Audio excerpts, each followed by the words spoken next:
Hello, everyone. You have tuned into the Indiana State Police Roadshow, brought to you by the Indiana State Police Alliance.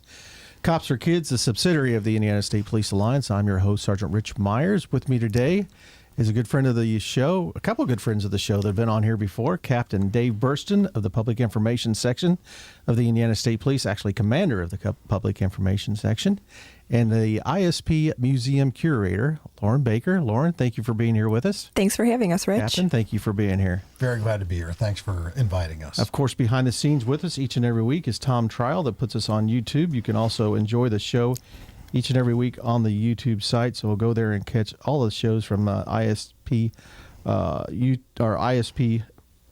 Roadshow, and also some historical videos that Tom's put on there. So a very good place to find stuff. Thanks for coming in.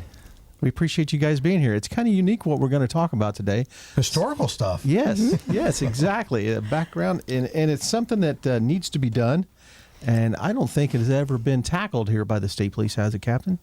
I don't think that it has, and I really we owe it to one person we can see on camera here, Lauren. The other person I'm pointing at, who's behind the camera. We couldn't do it without Tom. And to be able to get more than just an oral history, but to get a video history too, because we have literally hundreds of living legends from the state police. Yeah. And the stories that they have to share about how things were 30, 40, 50 years ago. But really owe the idea, I think, to Lauren. And historically, if you think about law enforcement in Indiana, we're not that old a department. No. And we've not been around real long, like some sheriff's department things that were established back in the 1800s. And so we have a lot of history, and guys that are still around that can kind of talk, guys and gals, kind of talk about the beginning of the department. So, Lauren, how was this broached? Where did this idea come from? It was just something that I thought should be done. There's a lot of other museums and libraries that collect oral histories, and we're in a very unique situation that the museum is directly attached to the department, and we have this amazing group of retirees that are very active. They love coming to the retirees reception. We have a quarterly retirees breakfast that they come to, and they always tell such wonderful stories when they're at these events, and I thought these need to be recorded because we have the history of the department on paper through reports and different books that have been written, but we don't have anything about the individual's experience as a trooper. And it's changed quite a bit since the department started. I mean, we initially became a department in 1933, and I mean, if you can imagine, so many decades have passed and things have changed greatly since we first started. So It's important to collect those differences and those individual experiences that have happened. So what's been the logistics to this? Did you start calling around and actually talking to these individuals? Or? I've kind of understood that troopers are very humble. Most of them, they don't want to come out and say, oh, well, I would love to be on camera. I would love to be interviewed. If you ask the right question, people will come forward. And initially I broached it as, would you be interested in coming and doing an interview? And not too many people came forward. But then when I changed my approach and started asking people who you thought should be interviewed, that's when things really changed and we got a lot more responses because people are much more willing to commend other people that they saw when they were on the department. So we have quite a list going, and I'm sure there's a lot more people that are missing from that list. So if you know anyone, or if there are any other troopers, retired troopers listening to this, please let us know if you know anyone that should be interviewed for this. And that's a good point to be brought out, because I know a lot of the retirees listen to the show and watch this show on YouTube. So how can they get a hold of you if there's somebody in the back of their mind that they think, hey, this would be a great person to have on there? They can email me if they want to. My email is lbaker@isp.in.gov, or they could call the museum, and our number is 317-899-8297, or 8293, sorry. Yeah, give the right number, Lauren. Give the right number. 317-899-8293. 8293. Okay. And that's business hours, 9 to 4? 9 to 3, Monday through Friday, and the third Saturday of each month we're open from noon to 4. And currently, Tom and I are going out to different retirees to do these interviews. So if you don't live in the Indianapolis area, if you live somewhere in the state within a few hours drive, Tom and I can make it out to you. So what do you see this, once you get these videos loaded, Are you going to have a section in the museum? How are you going to do this? Well, initially they're being put on YouTube. We've done 2 so far, and our goal is to do a couple each month. And I'd love to eventually have a way for people to view them at the museum, whether that's on iPads or if we have videos available. I think that the public needs to know that these exist because, like I said, we have a history of the department at the museum through records and through our exhibits, but the individual stories are really what make it interesting and make it unique. Captain, just like she said, that individual part of the state police, it's a wonderful department, but it's all made up of individuals. So this is very unique. It's a mosaic. It's all sorts of people coming together. We have a diverse history. It makes me think, as I was sitting here, I was thinking of our current chief legal counsel, Major Todd Smith, and his father, Bill Smith. There's some of the cases that he was involved with over his career, and he dates back, and I think he came out of the department in the late '60s. Then also somebody that's near and dear to your heart and my heart as well. Retired First Sergeant John Mull, who was very much involved in EOD and the explosive ordnance disposal, and you devoted more than 20 years of your career to that. And he was a public information officer also. Yeah, exactly. And from the civilian side, we still have people that are active that would contribute. I'm thinking of your sister, who's got how many years with the department? She started 1978. Wow. 78, yeah. So there's a lot. And as we have members of the public listen to it, maybe that there's a trooper they know that next door or somebody that retired from the department, share that with them. Have them reach out to us. And if they won't reach out, then I'll give Lauren's email again, lbaker, LBAKER, @isp.in.gov,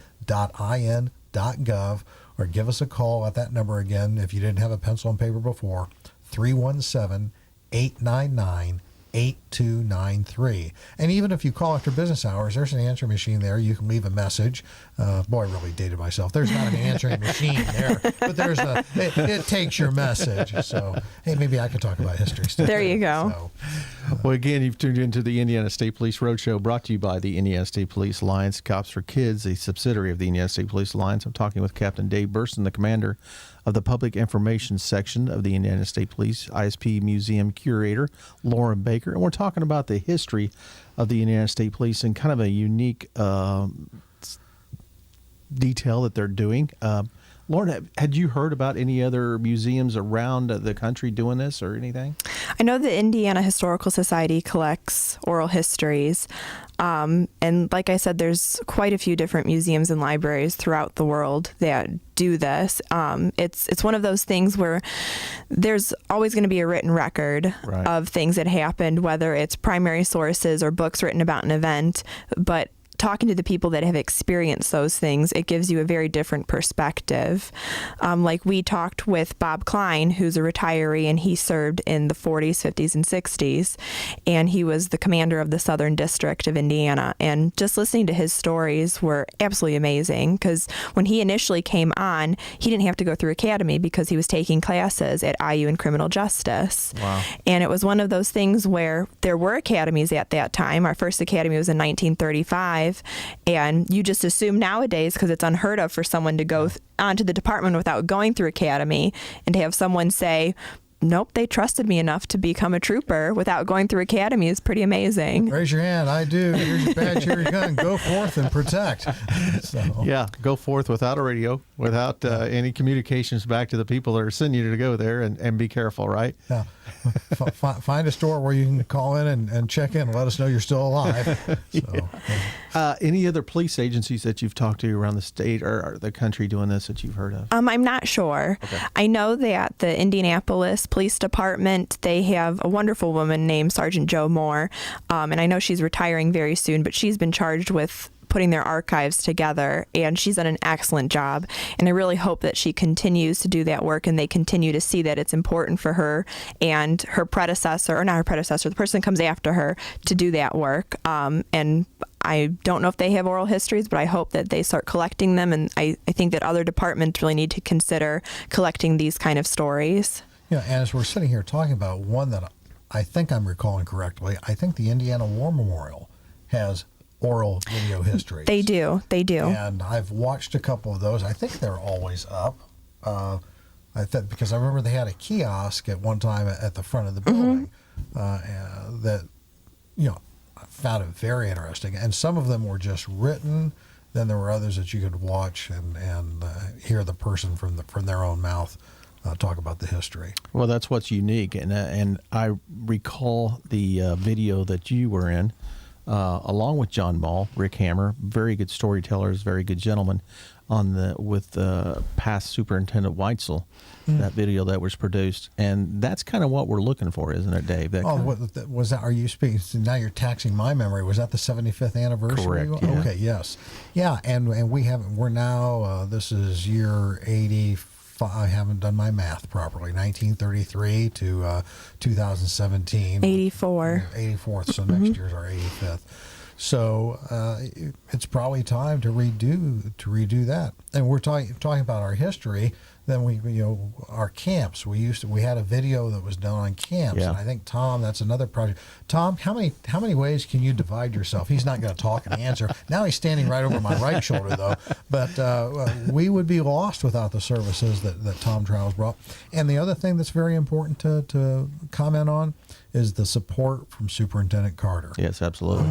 Because he is a strong believer in the history. His father, Yes. There's another person to be talking to. Yeah. His father was a trooper, so Superintendent Carter is a legacy from his father. So we have so many opportunities. Well, and while you were talking about that, the legacy and the people on the department made me think of the Durnalls. Jimmy, Oh yes, yeah. and then his two sons. And the Jimmy houses, too. Major Williams, his two sons, were on here. And Noel House. Noel House and Noel House Senior. Noel House Jr., yes. That's the unique part is we have legacies. We have families where sons and fathers and daughters join the department. It's truly a family thing. And I think it's important because then you get to see how things have changed between the different generations when you're able to talk to a father and son who have both experienced the same department but in different decades. And beyond that, I think we have our first mother-daughter Yes. with Sherry Heichelbeck Yes. and her daughter, is it Katie? I'm not sure on that. Caitlin, I think. I probably messed that up. But I think that's our only mother-daughter. down in Evansville. Yes. Yeah. So- Yeah, absolutely. Yeah. So this is going forth now. They contact you. You kind of make contact back. You can either go meet with them.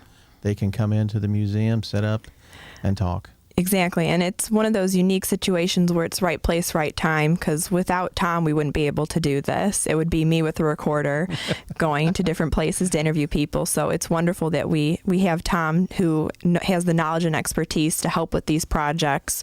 And I can tell you how it turns out when Tom doesn't do it, because Tom was off and there was a Jimmy Grindle and Larry Dembinski, and Yeah, you remember, yeah. they were at a little reunion, and I went up with a camera and thing. You talk about, I know what not to do anymore, and I am not a producer. I'm not a television. Stay in your lane. Yeah, Stay in your lane. Okay. So it was, but Tom took the raw work that I did with that and turned it into a DVD that we sent back to those participants, and I got a couple of notes back saying, "Oh, thank you so much for sending this to us." And but Tom's work is 1,000% Well, superior. we see that to- each and every week here. Yeah, we do. We do. Well, we're down to our last minute 20. Let's go over again the contact information at the museum. So if anybody wants to participate in this, or better yet, they know somebody to throw under the bus, right? Exactly. My email is lbaker@isp.in.gov, or the number for the museum is 317-899-8293. And that's 9 to 3. 9 to 3, Monday through Friday, or we're there the third Saturday of each month from noon to 4. Or you can leave it on the answer. Yeah. or here, show you how high tech I am. You can also look for the Facebook site for, Exactly. for the museum, and can reach out that way as well. Yes. All right, folks. Well, thanks for coming in again today. Captain Burston, Commander of the Indiana State Police Public Information Office, and Lauren Baker, Curator at the Indiana State Police Museum. I appreciate you being here. Good luck with that. That's going to be great. And we'll look forward to being on YouTube. You can watch them each and every week. Thank you so much for having us, Rich. Thanks, All right, Rich. guys. Again, you've been listening to the Indiana State Police Roadshow, brought to you by the Indiana State Police Lions. Cops for Kids. Tom Trial, our man behind the scenes, puts us on YouTube each and every week, so we appreciate what he does for us each and every week on the show here. Make sure that you go to our YouTube site and catch these videos. We'll talk to you again next week. Roadshow is out.